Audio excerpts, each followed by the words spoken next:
Bonjour, nous voilà de nouveau. La semaine passée, nous avons parlé d'observation. Nous nous sommes arrêtés très peu sur certains degrés d'un travail qu'un disciple, un élève, un néophyte doit accomplir quand il commence à s'étudier, quand il commence à entrer, quand il se prépare plutôt à entrer dans une école divine où il va développer la conscience cosmique, où il va être harmonisé avec les lois universelles pour se préparer à devenir un citoyen de l'univers, pour se préparer à devenir un homme parfait. Et par quoi commence ce travail? On s'est dit déjà que pendant des siècles et des siècles, on nous dirige vers l'observation.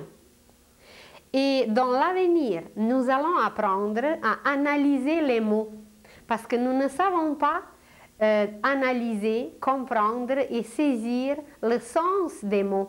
Quelquefois, juste en regardant le mot, nous allons saisir beaucoup de choses. Observer. Quelle est la racine de ce mot? C'est servir. Alors, imaginez-vous que le vrai but de toute cette école par laquelle on passe, de toutes nos tribulations dans l'école de la matière, sur la terre, c'est de nous apprendre à aimer, de devenir les fils de Dieu qui sont comme le Christ, de devenir les Christ, de devenir les créateurs. Mais pour y arriver, pour arriver à servir la loi de l'amour, eh bien, ça prend par des petits services minuscules. Imaginez un enfant qui doit apprendre à apporter les pantoufles à son grand-père.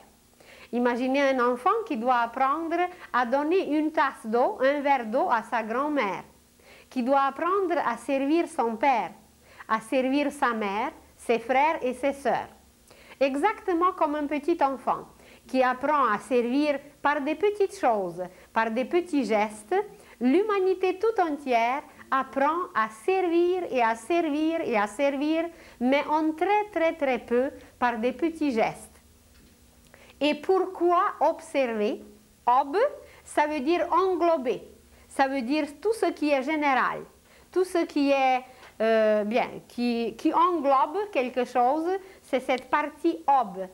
Et puis server, de servir, c'est la même racine que servir. Ob, server, ça veut dire en observant, nous devons devenir conscients, en observant qu'il faut servir, qu'il faut tout servir et que tout doit être servi parce que nous sommes servis.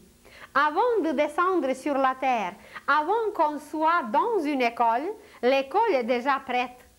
Les systèmes, je ne sais pas, de chauffage, de communication, de nettoyage, de tous les systèmes qui entretiennent une école sont déjà là avant qu'on arrive dans une école. Alors, avant que nous étions sur la terre, dans cette école, eh bien, tout a été déjà bâti. On nous a servi avant que nous nous y installions.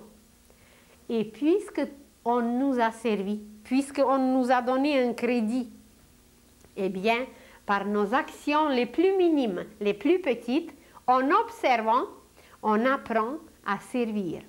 Et ça dure des siècles et des siècles, et on passe des classes et des classes, et on continue à observer, eh bien, pour apprendre à servir. Imaginez un jeune homme qui observe, qui est un apprenti et qui continue à observer et qui, en observant et en étudiant, a appris un métier. Et quand il commence à exercer son métier, il se marie, il a une famille qu'il doit servir. Alors, quel était le but de son observation? Eh bien, c'est de servir, c'est de s'occuper de sa femme, de ses enfants, de tout ce monde qu'il doit servir. Et en plus, il sert son boss, son directeur, son chef.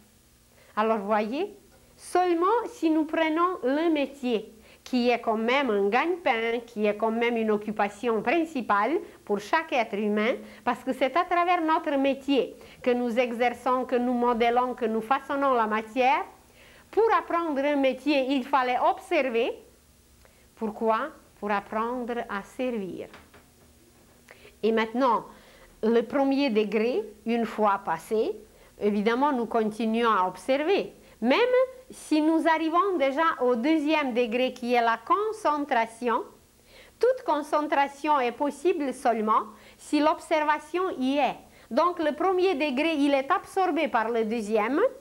L'observation est absorbée par la concentration, mais ça ne veut pas dire qu'on a fini et qu'elle s'est séparée. Au contraire, elle a fusionné avec le deuxième degré, avec la concentration. Parce que tout ce qu'on a appris, tout ce qu'on a accumulé par l'observation, ça nous sert comme matière de base, comme une fondation pour pouvoir se concentrer, pour pouvoir canaliser toutes ces matières qu'on a accumulées par l'observation. L'observation, c'est justement d'accumuler les matières, de prendre tout ce qui nous est donné pour apprendre à servir. Alors, on prend petit à petit, on accumule, on ramasse. Et quand on a suffisamment observé, eh bien là, nous sommes capables de nous concentrer et d'utiliser ces matériaux qu'on a ramassés, qu'on a accumulés. Et on s'est dit déjà, c'est quoi se concentrer? C'est aller avec le centre. C-O-N, c'est toujours avec, le préfixe avec, plus la racine qui veut dire centre. Avec le centre. Alors, tous nos matériaux qu'on a accumulés, qu'on a ramassés pendant l'observation, on les converge, on les dirige vers un seul point. Et qu'est-ce que fait la lumière quand elle est convergée vers un seul point? Imaginez quelle puissance est là, consacrée, comment ça s'appelle, un focus? Quand le focus est fait, eh bien, il peut transpercer tout. Il peut brûler, il va vous faire un trou par sa puissance, un rayon. Un rayon, imaginez quelle est sa puissance. Et pourquoi pas la pensée? Pourquoi pas la pensée qui doit pénétrer partout, qui doit communiquer, communier, apprendre, attirer, transmettre, etc. Eh bien, la pensée, c'est la lumière. C'est une matière lumineuse et nous pouvons faire la même chose qu'un focus, qu'un rayon qui est projeté vers un seul point. Et comment ça s'appelle maintenant dans le monde moderne? C'est de former, de créer un laser. Laser, L, light, A, amplification, S, je ne sais plus.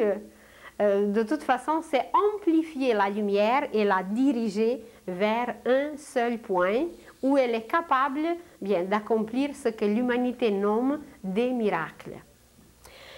Et c'est par la concentration que nous arrivons à créer un laser. Et s'il y avait 10 personnes sur la Terre aujourd'hui même, qui se concentraient sur, je ne sais pas, éliminer les guerres, eh bien, en 2 semaines, les guerres seront éliminées par cette concentration puissante. Vous allez dire, et où sont les maîtres et les initiés? Ben, ils sont là.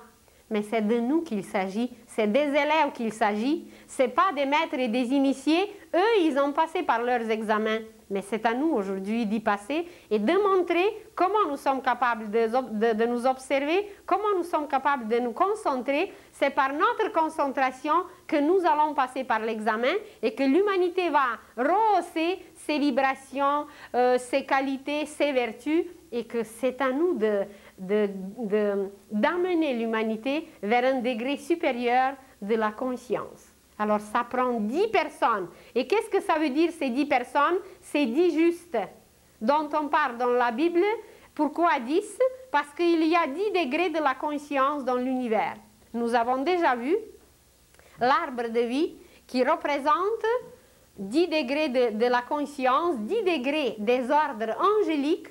Ça veut dire s'il y a 10 personnes qui sont capables de puiser ces énergies et de les diriger vers la construction, vers la créativité sur la terre, eh bien ça serait résolu, tout serait résolu parce qu'une circulation correcte, une circulation harmonieuse, créative pourrait se faire et le côté économique, et le côté politique, et le côté grève, et tous les côtés qui sont désorganisés, ça peut être harmonisé, bien fait, bien installé. 10 personnes.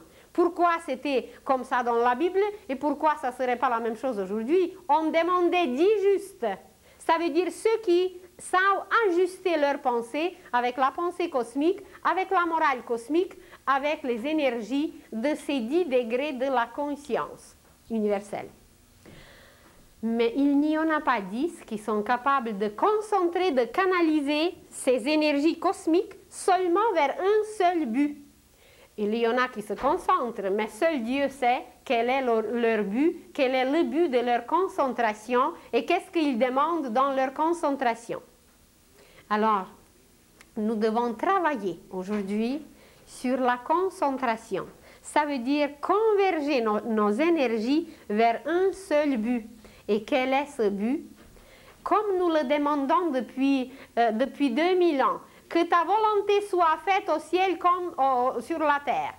Eh bien, c'est cette volonté, c'est sa volonté qui doit s'accomplir aujourd'hui sur la terre. Et pourquoi nous le répétons autant, tous les jours, sans le vouloir maintenant que ça se réalise? Eh bien, il faut que ça se réalise un jour. Et c'est là que nous devons converger nos énergies, centrer, concentrer tout ce qui est en nous. Et c'est quoi cette volonté? Ben, c'est le royaume de Dieu sur la terre qui va être installé malgré nous. Même si nous ne nous concentrons pas, bien, il y a d'autres qui se concentreront et qui amèneront le royaume de Dieu sur la terre malgré nous. Seulement, si nous ne nous concentrons pas, eh bien, c'est qu'on ne pourra pas participer à ce travail grandiose, à être les citoyens, les participants, les fils de Dieu qui vont le faire. Alors, sur quoi se concentrer? Eh bien, c'est d'abord ce but qui va permettre à toutes nos énergies d'être attirées, d'être focalisées, d'être concentrées, convergées sur ce seul but. Et le but doit être extrêmement clair pour nous tous.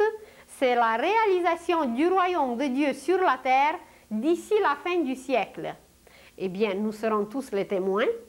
Bien, j'espère que tous, parce que c'est d'ici la fin du siècle que ça va se réaliser. Nous avons déjà parlé de 3 courants qui agissent aujourd'hui dans le monde. Et c'est ces courants qui bouleversent tout, c'est ces courants qui vont exterminer beaucoup de choses et qui vont bien broyer un peu tout le monde qui n'est pas prêt. Et c'est ces 3 courants qui vont s'installer partout. Bien, parce que l'époque se termine, et puis une autre époque doit commencer. C'est comme si, imaginez que les étudiants terminent la classe, et une nouvelle année va commencer, malgré tout. C'est bien le temps pour ça. Alors, quand le but est clair, le but est très clair, parce qu'on nous parle depuis des millénaires de ce but. Et comment ce but va se réaliser? Qu'est-ce que ça va donner? Ça va donner en premier que partout sur la terre va être installé l'ordre. Partout sur la terre aujourd'hui, c'est le désordre, c'est l'anarchie. Et ce qui va être installé, ça va être l'ordre et la synarchie. Mais avant que ça s'installe extérieurement, c'est en nous que nous allons concentrer nos énergies, diriger notre pensée pour qu'elle soit au même point, pour qu'elle soit au même degré d'intensité de lumière, etc. C'est ce but. Et quand l'ordre sera installé intérieurement, il va s'extérioriser et que voilà, sur la terre entière, la synarchie va être installée. Par la suite, nous allons quitter les lois animales et nous allons entrer dans les lois humaines. Une des lois animales qui nous régit, c'est la loi de la violence. Et tous ceux qui voudront continuer la violence sous une forme quelconque, ce n'est pas nécessaire qu'on accomplisse des crimes visiblement, parce qu'on a peur, parce qu'on n'ose pas. Mais au niveau de la pensée, il y a beaucoup de criminels invisibles. Au niveau des sentiments, il y a beaucoup de haine, il y a beaucoup de jalousie, il y a beaucoup de toutes sortes de vices qu'on ne voit pas. Mais ça s'enregistre quelque part et il y a des êtres qui ne font que ça, qui nous observent et qui regardent comment on se comporte, comment on pense, comment on se canalise envers quoi. Est-ce que c'est vers l'amour ou vers la haine?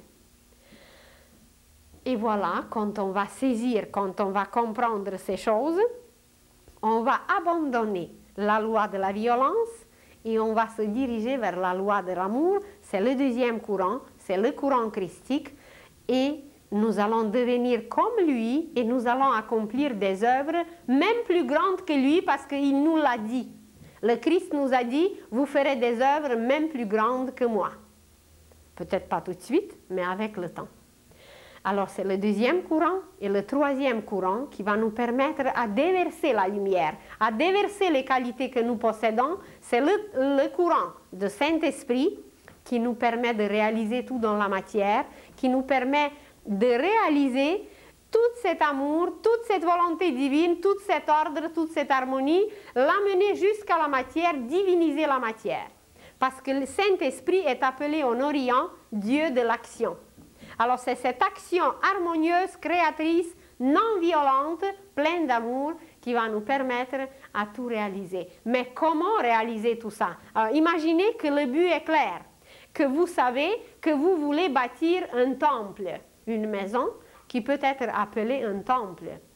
La terre entière va devenir un temple, avec des pierres précieuses, on va parler bientôt de la Nouvelle Jérusalem, et vous allez voir où se trouve ce temple.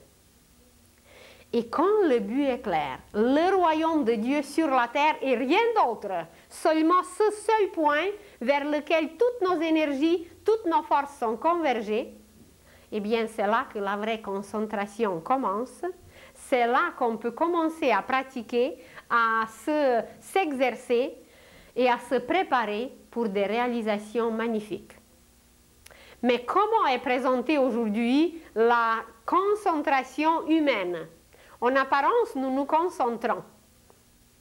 Mais cette concentration, comme elle est nourrie par une pensée destructive, même si nous nous concentrons sur certaines œuvres, même si nous bâtissons des usines, mais des usines pour produire des bombes, eh bien, c'est temporaire.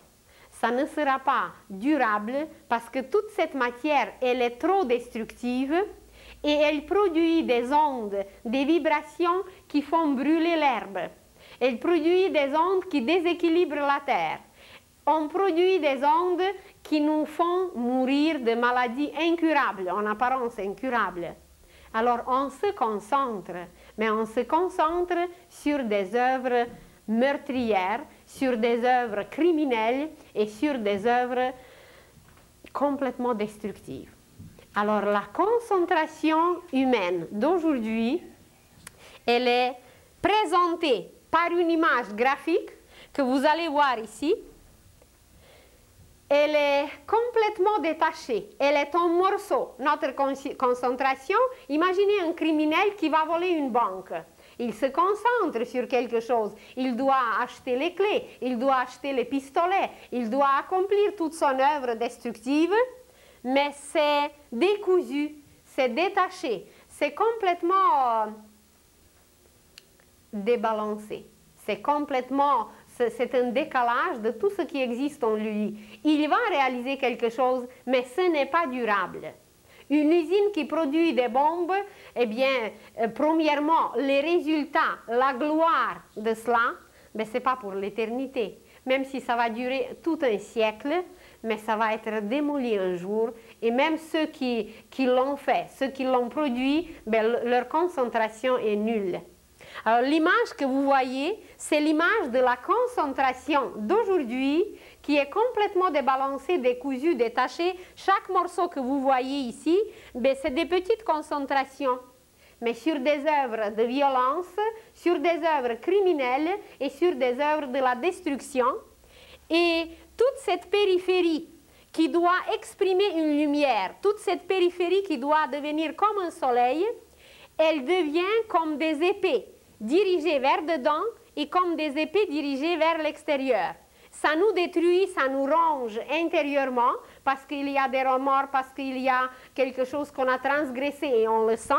Et vers les autres, eh bien, on les tue, on les morde, on les ravage, on les rend malades, on les désharmonise, déséquilibre et puis on dégringole. Alors, c'est une image graphique de la concentration de l'homme d'aujourd'hui qui n'a aucune dureté, qui ne peut nous amener que vers la mort. Parce qu'on se concentre vers le bas, ça veut dire un courant descendant, un courant qui amène la mort. Et l'homme intelligent va abandonner cette concentration destructive.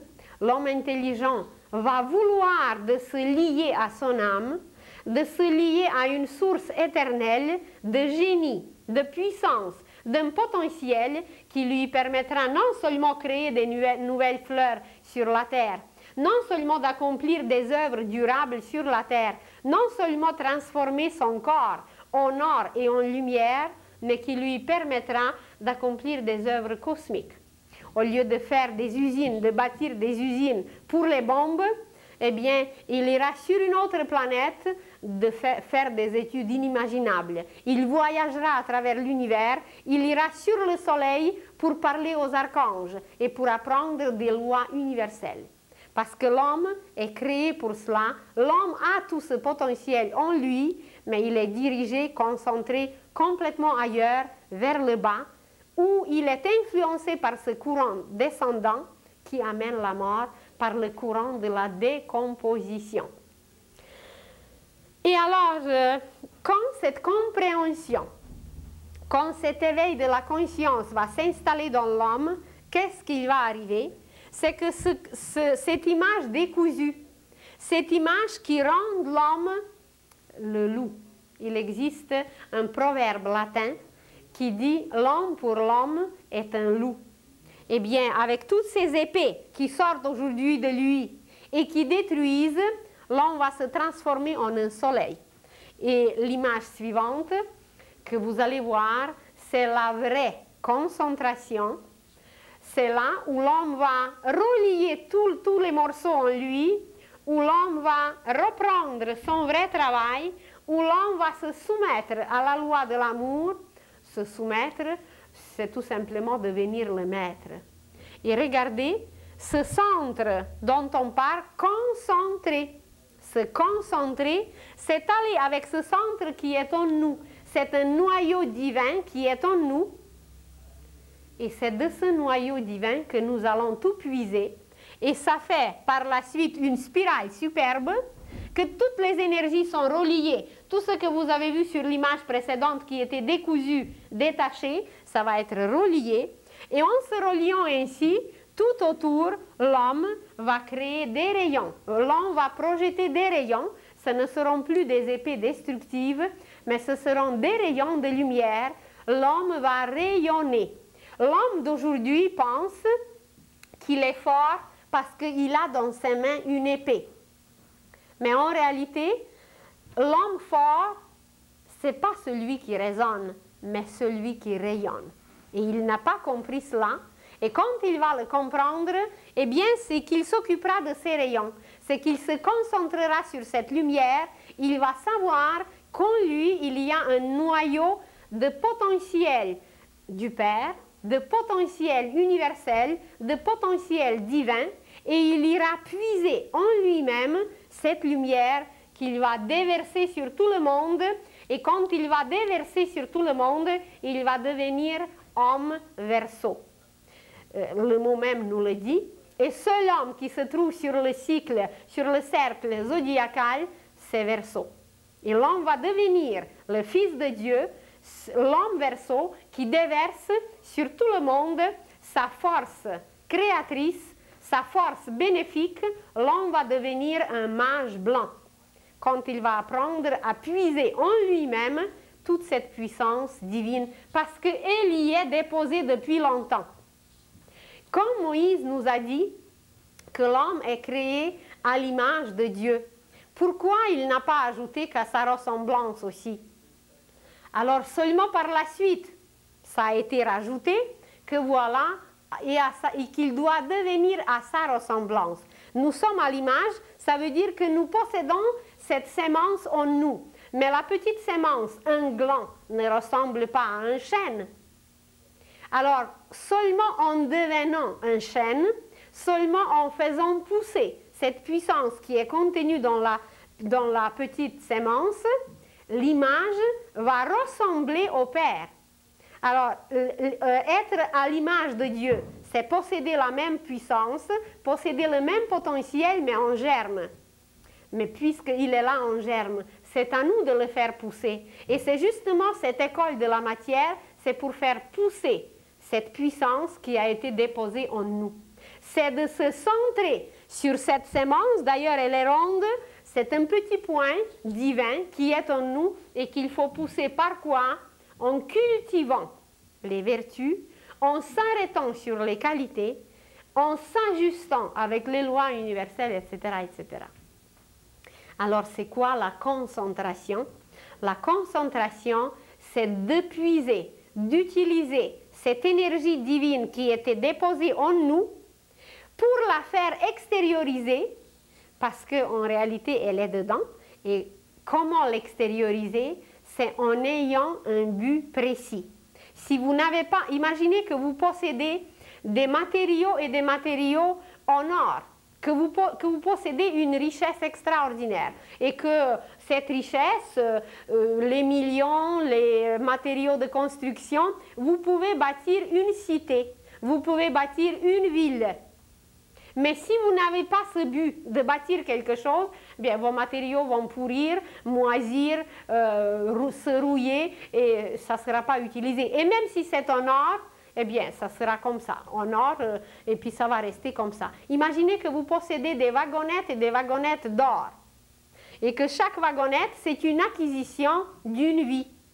Mais si vous ne mettez pas ces wagonnettes sur des rails, et si vous n'avez pas le but où les amener, et qu'en s'en allant jusqu'au but de distribuer cet or, d'utiliser cet or, eh bien, vos wagonnettes vont rester, et personne ne saura même que vous possédez ces wagonnettes.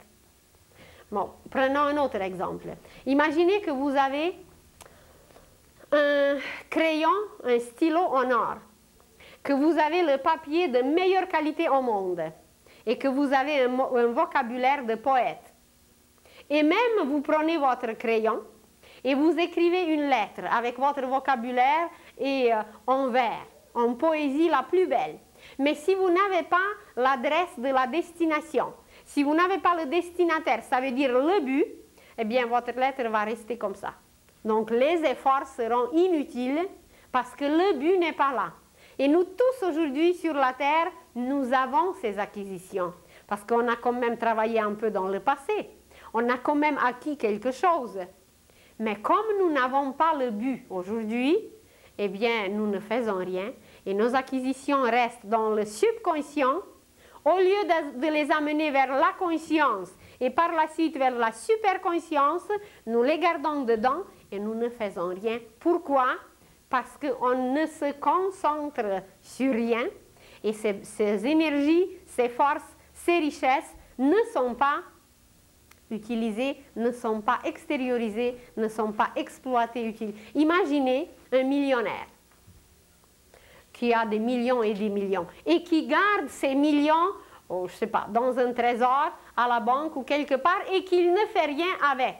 Même s'il y a des intérêts qui montent, mais s'il ne fait rien avec cette richesse, ben, ça devient stérile.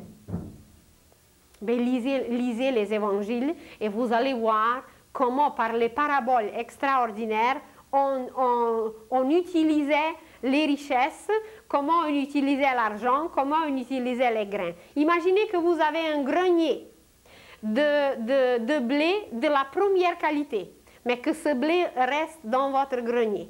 Vous ne mettez aucune semence dans le sol et elle ne produit absolument rien. Bon, ça devient stérile. Ça ne produit rien, aucune récolte, aucun résultat. Pourquoi? Bien, parce qu'il n'y a pas de but et les richesses restent stériles. Alors nous nous trouvons aujourd'hui un peu dans la même situation, que tout ce que nous possédons dedans, ça devient stérile parce que nous ne l'utilisons pas. Et qu'est-ce qu'il nous manque? Il nous manque le but. Et comment se comporter maintenant vers ce but? C'est de demander par la concentration mentale, par une concentration sentimentale et par des œuvres créatrices, de demander cette installation d'un ordre sur la terre, ou de royaume de Dieu, de l'âge d'or, de l'ère du Verseau, l'appelez-le comme vous voulez, c'est toujours la même chose, c'est toujours le royaume de Dieu sur la terre. Et qu'est-ce qu'il va arriver? Ils vont nous compter combien on est et combien de voix il y a pour le royaume de Dieu. Imaginez des élections au niveau de la 5e race, au niveau de notre monde, de notre société. Pour les élections, pour qu'on gagne, pour qu'un parti gagne, on ne vous demande pas quel diplôme vous avez. On ne vous demande pas quelles études vous avez faites. On ne vous demande même pas si vous savez signer le papier. On veut votre voix, c'est tout. Parce qu'une voix compte pour gagner.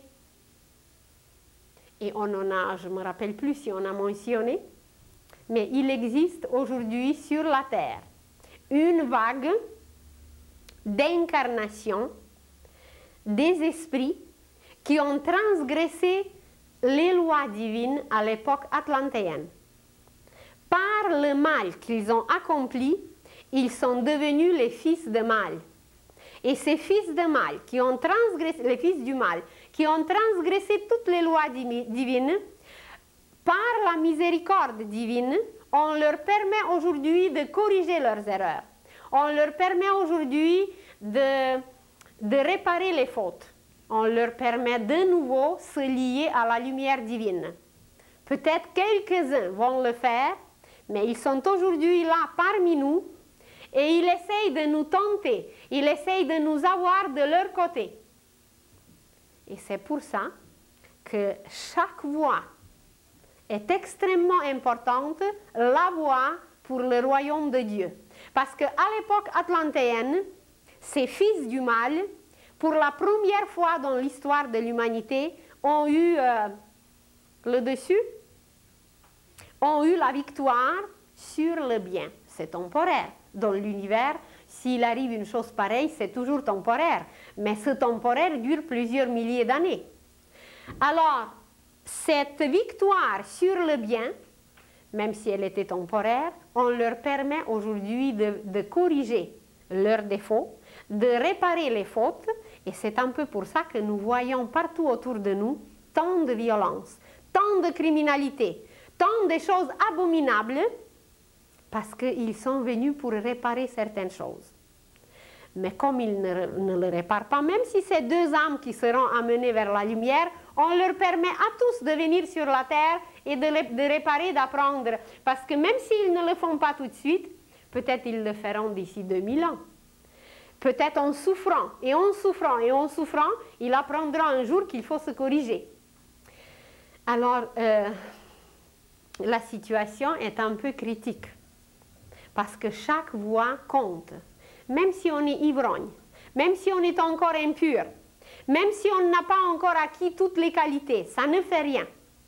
Mais il faut que notre but soit très clair, parce que ce but va nous permettre avec le temps de nous corriger, de guérir notre ivrognerie, d'acquérir certaines qualités qu'on manque. Ça ne fait rien, on nous donnera toutes les occasions, toutes les possibilités et toutes les conditions si notre but est clair et si nous nous disons oui, je veux travailler, oui, je veux arriver, oui, je veux participer avec l'installation du royaume de Dieu sur la terre. Et si nous parlons aujourd'hui de la concentration qui doit devenir correcte, qui doit devenir le moyen pour communiquer avec l'âme, pour lui téléphoner. Les images que vous voyez ici, par la première image, la communication est impossible. L'âme est au centre, mais il n'y a aucun lien avec. Ce lien est coupé et avec l'extérieur aussi, parce que les rayons qui vont vers l'intérieur et qui nous ravagent, qui nous rongent, nous détruisent, et c'est un décalage avec les rayons qui ne sont plus des rayons, mais qui sont des ondes destructives qui s'en vont vers les autres. C'est la haine, c'est la vengeance, c'est la violence, c'est l'agressivité, et par chaque rayon, vous pouvez mettre un vice. Et comment voulez-vous qu'on communique avec l'âme qui contient tout, qui nous permet de réaliser tout, si ce n'est pas lié, on ne peut pas lui téléphoner et on ne peut pas entendre sa voix, mais par le but dont on parle. Si ce but est clair, l'installation petit à petit va se faire et c'est l'image suivante qui va se produire, c'est qu'on va recoudre les morceaux de l'image précédente et ces morceaux recousus, eh bien, ça va faire une belle spirale par laquelle chaque message va arriver à l'âme et de l'âme, chaque message sera transmis et que voilà, il sera répandu sur toute la terre, déversé sur toute la terre. Alors, quel est le premier pas? C'est de vouloir choisir ce but divin que l'âme exprime, que l'âme manifeste. Si ce but divin n'est pas choisi, qu'est-ce qu'il va arriver? C'est tout simplement qu'on ne pourra pas augmenter le taux vibratoire de nos ondes et comme on ne pourra pas le faire, on va rester au ralenti et tout ce qui va rester au ralenti sur la Terre, comme elle doit changer de taux vibratoire, ça va être pulvérisé, ça va être balayé, ça va être exterminé parce que ce cycle au ralenti termine pour la Terre. Eh bien, c'est à nous de faire le choix, c'est à nous de se décider, de choisir ce but, parce qu'on en a déjà dit que la décision nous appartient aujourd'hui.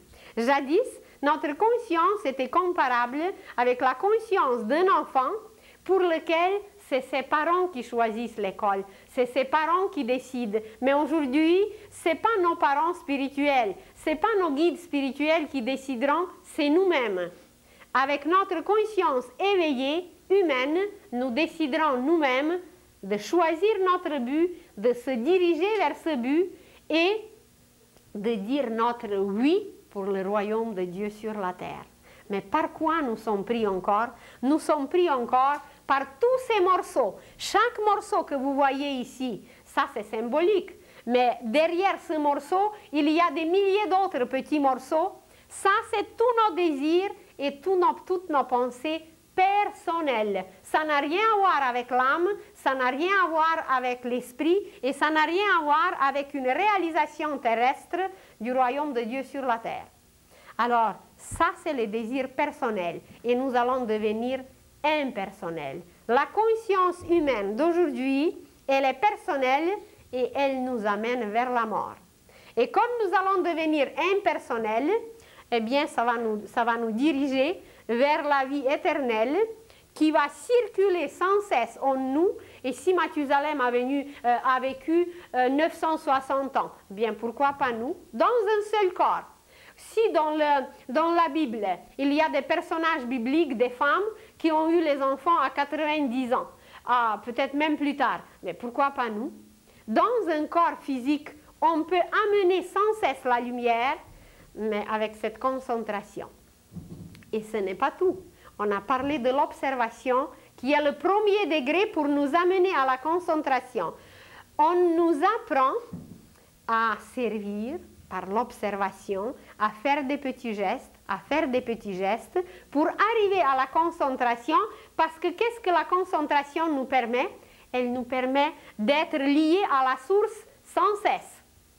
Alors, la concentration, c'est un moyen pour aller puiser, pour aller chercher de l'eau à la source. C'est ça, se concentrer. Se concentrer, observation, c'est de trouver la source. Quelle est en nous? Connais-toi toi-même, c'est ça? On a observé des milliers d'années et aujourd'hui, on devient conscient que la source de la lumière est en nous, que Dieu est en nous. Et par cette observation, quand on découvre, eh bien, même la science va découvrir qu'on a du pétrole dedans. Mais pas peut-être exactement par la structure chimique comme le pétrole extérieur, mais il y a du pétrole extraordinaire en nous qui nous permettra de voyager à travers l'espace. Si le pétrole accomplit un rôle extérieur tel qu'il accomplit, eh bien c'est qu'il nous extériorise. Parce qu'on s'est dit déjà que tout ce qui est extérieur, c'est intérieur d'abord et ça nous extériorise. Alors, on va découvrir d'abord toutes ces merveilles pour les utiliser, bien, toujours à la réalisation de ce but divin. Alors, imaginez que par l'observation, on nous a appris à servir, à trouver une source, en donnant toujours un geste harmonieux, en offrant quelque chose aux autres, c'est à travers ces gestes que nous arrivons un jour à la source. Et que voilà, une fois la source découverte, par l'observation, nous pouvons aller puiser constamment à cette source. Et quand nous nous relions à cette source, eh bien c'est là que la concentration est valable, c'est là que la concentration devient constante, constructive, créative et que l'homme entre vraiment dans le vrai travail. Qu'est-ce que c'était auparavant? Vous dites, bien, on ne connaît pas tout ça, mais on travaille pareil. Oui, mais c'est du bricolage. Ce n'est pas le travail, c'est des bricoles de rien du tout. Ce n'est pas la vraie construction, ce n'est pas une participation aux lois universelles. C'est des petites bricoles qui ne sont pas durables, qui nous permettent quand même de toucher quelques matières, mais ce n'est pas durable parce que la puissance de l'esprit ne s'y manifeste pas. Et alors, quand on a trouvé la source, comment boire cette source? Comment boire, vous voyez, c'est des degrés et des degrés. De chercher la source, c'est l'observation, et de trouver la source et d'y puiser, de prendre l'eau, eh bien, c'est la concentration. Et être constamment lié à cette source divine qui est évidemment en nous. C'est cette source divine qui est en nous. Et quand on y puise, alors après, il y a la manière de boire. Quand on va aller plus loin, on va découvrir que nous ne savons ni manger, ni boire, ni respirer, ni travailler, ni s'asseoir, ni aimer, ni travailler. En réalité, on ne sait pas grand-chose. Vous allez dire, oui, mais on mange depuis des millénaires, on boit depuis des millénaires. Oui, mais ça ne veut pas dire qu'on le fait correctement. Imaginez que la 5e race d'aujourd'hui, elle respire avec 1/3 de poumon. Et quand nous allons parler des chakras, vous allez voir que nous ne savons pas respirer. Et que nous ne savons pas nous asseoir. Qu'on s'assoit n'importe comment, parce que tout au long de la colonne vertébrale, il y a des courants extrêmement précieux qui doivent circuler. Et ces courants doivent exprimer quelque chose. Mais voilà, ça circule n'importe comment et on ne sait même pas qu'est-ce qui circule parce que la colonne vertébrale, elle est dans un état pas tout à fait comme il faut. Alors, on va apprendre par l'observation, par la concentration, on va apprendre avec le temps de bien respirer, de bien manger, de bien boire, de bien se concentrer, de bien travailler, de bien aimer. Bien, tout ce qu'on fait chaque jour. Tout sera composé des mêmes occupations, seulement ces occupations vont nous rendre génies, mages, théurges. Ça va nous permettre de devenir des créateurs tout simplement. On va encore se laver pendant longtemps. On va encore manger pendant longtemps. Mais la façon comment on va manger, on va toucher la chair du Christ. On va boire son sang. On ne sait pas aujourd'hui où ça se trouve. On ne sait pas aujourd'hui qu'est-ce qu'on touche. On n'est même pas conscient. On ne sait même pas comment s'asseoir à table. Comment voulez-vous de tirer quelque chose de cette chair du Christ? Et pourtant, on nous l'a dit. Et chaque fois que nous sommes à table, c'est sa chair qui est devant nous. Mais on ne sait pas qu'est-ce que c'est sa chair. Une orange. Pour nous, c'est rien. Mais peut-être c'est le symbole du soleil. Et chaque fruit a un symbolisme. Et dans chaque fruit sont cachées des qualités inimaginables. Et imaginez qu'il y a une acidité dedans, qu'il y a du sucre dedans, qu'il y a quelque chose d'amer. Et qu'à travers chaque goût, à travers chaque saveur qui compose ce fruit, si on savait se concentrer sur ce qu'on mange, on deviendrait immortel. Parce que nous allons vraiment nous nourrir de la chair du Christ, de boire son sang, qui vont nous permettre ce que les maîtres font.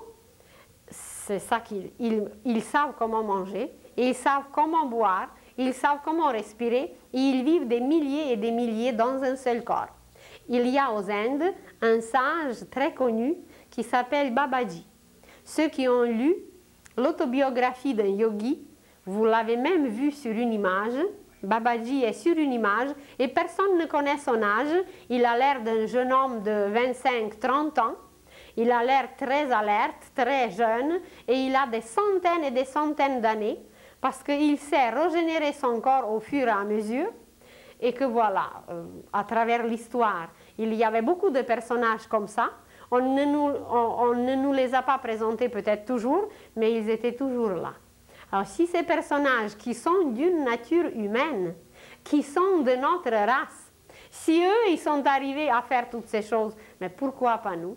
Pourquoi seulement eux? Quand j'étais plus petite, j'ai lu une fois 3 gros volumes sur la vie des saints. Et j'étais très impressionnée, très fascinée par tout ce qui était décrit, parce que quelquefois, ces saints étaient physiquement pas très forts, étaient menus, petits, mais des miracles qu'ils pouvaient accomplir, c'était quelque chose d'extraordinaire. Je me suis dit, comment se fait-il, quelle sorte de force s'exprime à travers eux, qu'à travers cette apparence pas très forte, comment se fait-il qu'ils pouvaient combattre le diable, qu'ils pouvaient exterminer des maladies, qu'ils pouvaient projeter une lumière qui mettait tout à terre? Et d'ailleurs, il existe une petite histoire qui parle d'une jeune fille. Elle était d'abord un enfant à l'époque romaine. Elle vivait à Rome, à l'époque de Néron. Et comme elle n'avait pas de parents, c'était une fille orpheline, une fois, dans la rue, un grand initié l'a découverte. Et elle l'a attiré, il a senti certaines émanations que cette fille dégageait. Il était très impressionné par ses yeux, par ses mains, et il a pris cet enfant dans la rue, et il l'a amené dans son château, et il a commencé à l'éduquer. Il a commencé à l'apprendre à bien parler, à bien se comporter, à bien s'habiller. Et à un certain moment, il s'est aperçu que de ses paumes, de ses mains, sortait une force extraordinaire. Qu'il y avait une fois un chien malade, et elle a juste passé sa main, et le chien était guéri. Qu'une autre fois, il y avait quelque chose d'autre qui était dérangé, qu'elle a passé juste sa main, et tout a été arrangé. Et quand il s'est aperçu que de ses mains sortent une si grande force, alors il a compris que c'est une fille bien spéciale, que c'est une fille qui possède, qui a développé dans le passé cette force, et bien qu'elle pouvait guérir, qu'elle pouvait faire des merveilles. Alors il la prenait un peu avec lui partout, et une fois ils sont allés jusqu'à l'empereur, jusqu'à Néron. Et quand Néron s'est aperçu de cette fille, elle lui a plu beaucoup. Et comme il pouvait se permettre tout avec les jeunes filles, il l'a invitée chez lui. Évidemment, lui, il avait ses désirs personnels, sensuels qu'il voulait satisfaire, mais il ne connaissait pas la puissance de la fille. Alors, il l'invite chez elle un soir, seul, pour le souper, etc. Et voilà, il voulait s'amuser un peu avec elle.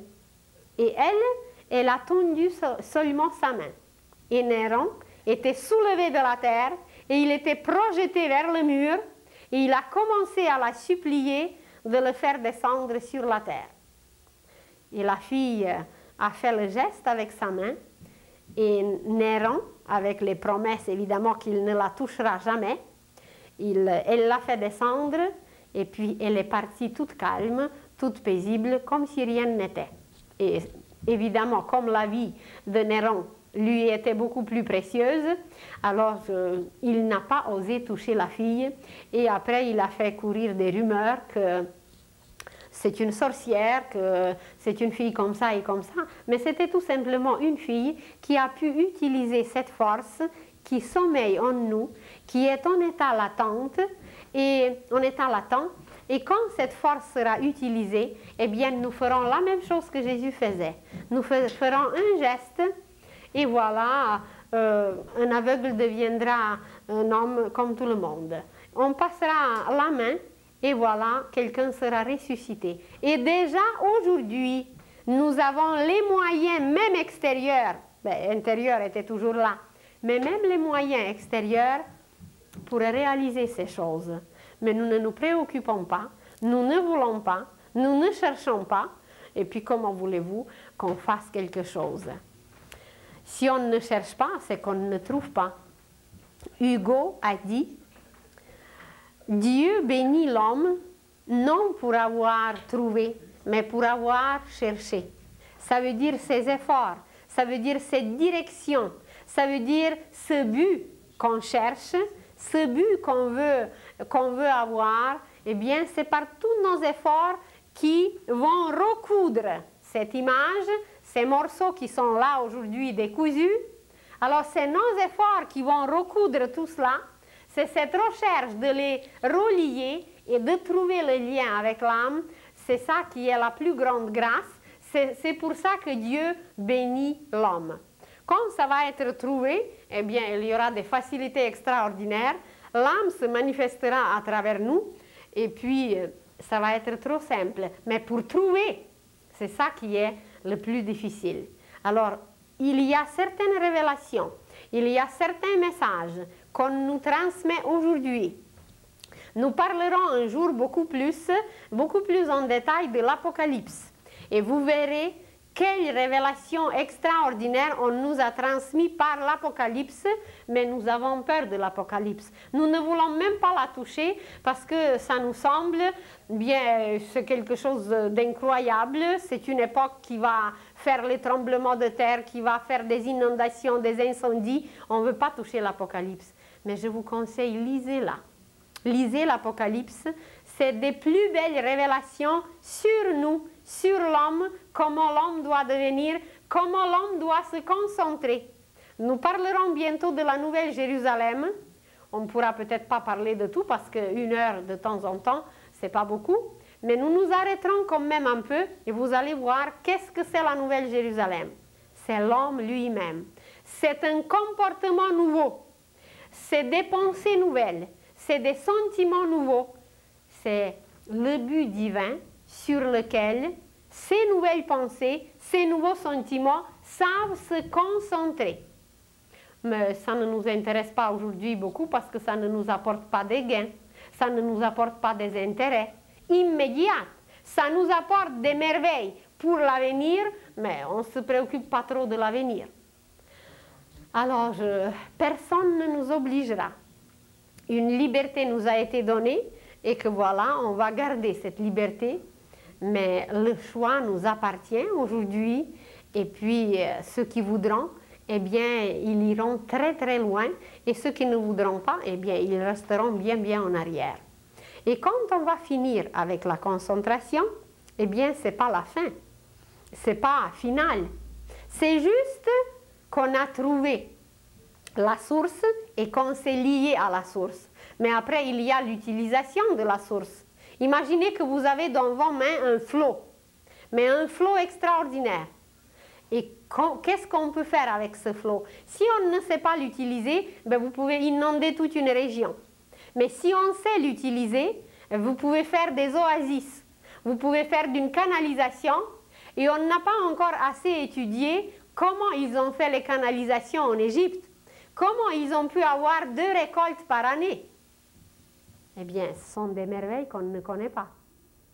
Alors, quand on est attaché déjà à cette source, c'est de savoir l'utiliser. Parce que l'homme d'aujourd'hui ne sait pas utiliser les énergies.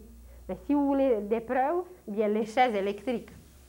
L'électricité, c'est une puissance extraordinaire. C'est une lumière qui nous permet de lire, qui nous permet d'étudier, qui nous permet d'être chauffés, qui nous permet d'être éclairés, d'éclairer les villes, qui nous permet de faire des incubateurs et de chauffer des futurs bébés, etc. Mais l'homme aussi utilise cette énergie pour les chaises électriques pour exterminer l'espèce humaine. Vous prenez n'importe quelle autre énergie, c'est la même chose. L'énergie atomique, c'est la plus belle énergie, la plus puissante. Mais pour quel but l'homme l'utilise? Eh bien, pour exterminer les villes et des milliers d'êtres humains. Alors, voyez, par la concentration, l'homme est arrivé à se concentrer sur des morceaux, sur ces petits bouts, temporairement. Mais pourquoi? Mais pour faire exploser tout ce que les autres ont fait. Donc, ce n'est pas valable parce que ce n'est pas durable, c'est destructif. Et il est entraîné par ce courant qui va exterminer, qui peut même exterminer la race entière, l'humanité entière, et même déséquilibrer bien le système solaire. C'est arrivé déjà dans l'univers que l'univers entier a péri à cause d'un comportement déplorable comme les humains le font aujourd'hui. Alors, comment utiliser la source? Voilà, même si on arrive à la bonne concentration, même si on a trouvé la source, mais comment l'utiliser? Ou inonder tout le monde, ou abreuver tout le monde, ou nourrir tout le monde, ou faire des chaises électriques. Vous voyez? Sur chaque degré, il faut savoir et il faut apprendre quoi faire. D'abord, comment observer, comment servir. Parce que ce n'est pas suffisant aujourd'hui de servir ou de vouloir servir. Parce qu'on peut servir Dieu, mais on peut servir le diable. C'est encore le choix qu'il faut faire aujourd'hui même, même avec notre observation. Et il ne faut plus observer la laideur. Il faut la transformer en beauté. Parce que dans la laideur, c'est les entités descendantes qui habitent. Et dans la beauté, c'est les entités éclairées, lumineuses, ascendantes, qui nous amènent vers les degrés de la conscience élevée. Vous voyez, même pour servir, même pour observer, on ne sait pas. Alors, pour se concentrer, c'est pareil. On se concentre sur les usines avec des bombes et on extermine l'humanité, les peuples et les races. Et même quand on va apprendre à se concentrer, ça veut dire qu'on a trouvé la source. Et bien maintenant, comment utiliser la source? Et ce comment, eh bien, c'est la méditation. C'est comment manger. Bien, avant tout, c'est bien mastiquer. Avant de commencer de manger, il y avait la préparation du repas. Il y avait le choix des aliments. Alors, par l'observation, on choisit les aliments. Par la concentration, on prépare le repas. Et par la méditation, on commence à mastiquer. Mais ce n'est pas tout. Après la mastication, il y a d'autres degrés. Et de cela, nous parlerons plus tard, bien en détail, parce que tout ce travail se fait au niveau psychique aussi. C'est pour ça que je vous ai parlé la semaine passée, que par cette observation qui n'est pas correcte aujourd'hui, eh bien, nous nous nourrissons des pelures. Alors, voilà, sur quoi se concentrer? Eh bien, sur un but élevé divin.